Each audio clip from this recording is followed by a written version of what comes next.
আল্লাহ তাআলা যদি আপনার কাছ থেকে কিছু কেড়ে নেয়, বুঝে নিবেন সেটা আপনার জন্য ভালোর চাইতে ক্ষতির সম্ভাবনা বেশি বলেই সৃষ্টিকর্তা সেটা কেড়ে নিয়েছে। সৃষ্টিকর্তা দেখে আমার বান্দা থেকে যদি এটা কেড়ে নেই, সে কষ্ট পাবে 2 বছর, কিন্তু এটা যদি বান্দার কাছে থেকে যায়, কষ্ট পাবে আজীবন। আসসালামু আলাইকুম বন্ধুরা, কেমন আছেন? চলে এসেছি একটি ভিডিও নিয়ে। আজ রান্না করব শোল মাছ দিয়ে নতুন আলু এবং সিমের একটি ঝোল তরকারি। এখানে আমি শোল মাছ খুব সুন্দর করে কেটে বেছে ধুয়ে হলুদ মরিচ এবং পরিমাণ মতো লবণ দিয়ে খুব সুন্দরভাবে তেলে ভেজে নিয়েছি। এটা আপনারা না ভেজেও রান্না করতে পারেন, কিন্তু আমি একটু ভেজে রান্না করলাম।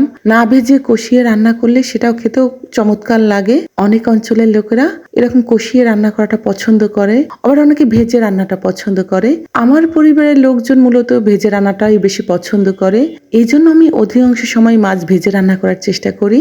এবার কড়াইয়ে তেল গরম দিয়ে দিয়েছি পরিমাণ মতো পেঁয়াজ রসুন বাটা, আদা বাটা, জিরা বাটা এবং পরিমাণ মতো গরম মশলা। এখানে গরম মশলা আমি এলাচ এবং দারচিনি দিয়েছি। এবার মশলাটাকে খুব সুন্দরভাবে কষিয়ে নিব। মশলাটা যখন কষানো হয়ে যাবে, সে পর্যায়ে আমি এখানে দিয়েছি কেটে রাখা আলু। নতুন আলু পরিমাণে আমি একটু বেশি দিয়েছি। এবার দিব পরিমাণ মতো লবণ। আলুটা আমি বেশ গোটা গোটা রেখেছি, যেহেতু নতুন আলু অল্পতেই সিদ্ধ হয়ে যাবে, এজন্য আলুর সাইজটা বেশ বড় রেখেছি। ছোট সাইজের আলু মাঝখান থেকে আমি শুধুমাত্র কেটে 2 টুকরো করে দিয়েছি পরিমাণ মতো লবণ দিয়ে খুব সুন্দরভাবে আলুটাকে কষিয়ে নিব। এখন দিয়েছি পরিমাণ মতো সিম দিয়ে খুব সুন্দরভাবে এটাকে কষিয়ে নিব। কষানোর পর এবার দিয়ে দিব পরিমাণ মতো ঝোলের জন্য পানি দিয়ে দিচ্ছি। ঝোলের জন্য পানি দিয়ে কিছুক্ষণ নেড়ে চেড়ে এবার ঢাকনা দিয়ে ঢেকে রেখে দেবো কিছুক্ষণ সিদ্ধ হওয়ার জন্য। শোল মাছ দিয়ে যে কোনো সবজি রান্না করলে খেতে খুব ভালো লাগে। যে কোনো সবজি, শাক, শোল মাছ দিয়ে, বিশেষ করে শীতের সিজনে ধনিয়া পাতা দিয়ে শোল মাছ রান্নাটা আমার ভীষণ পছন্দের। ঝোলটা যখন একটু টেনে আসবে, সে পর্যায়ে ভেজে রাখা মাছগুলো দিয়ে দিব। মাছগুলো দিয়ে আরো কিছুক্ষণ আমরা নেড়ে চেড়ে দিব। যেহেতু ভাজা মাছ, হতে বেশি খুব একটা সময় লাগবে না। তারপর ঢাকনা দিয়ে ঢেকে রেখে দেবো। কিছুক্ষণ ঝোলটা ঘন হওয়ার জন্য অপেক্ষা করব।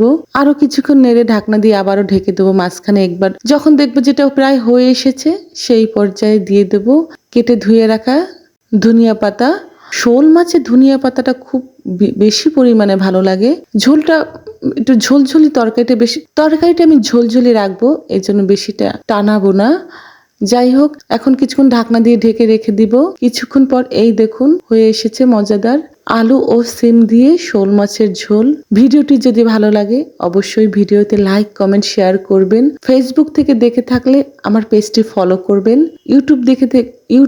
ইউটিউব থেকে দেখে থাকলে অবশ্যই চ্যানেলটিকে সাবস্ক্রাইব করবেন। অসংখ্য ধন্যবাদ ধৈর্য ধরে ভিডিওটি দেখার জন্য। আমার জন্য দোয়া করবেন। আপনাদের সবার জন্য অনেক দোয়া ও ভালোবাসা রইল। আসসালামু আলাইকুম, সবাই ভালো থাকবেন।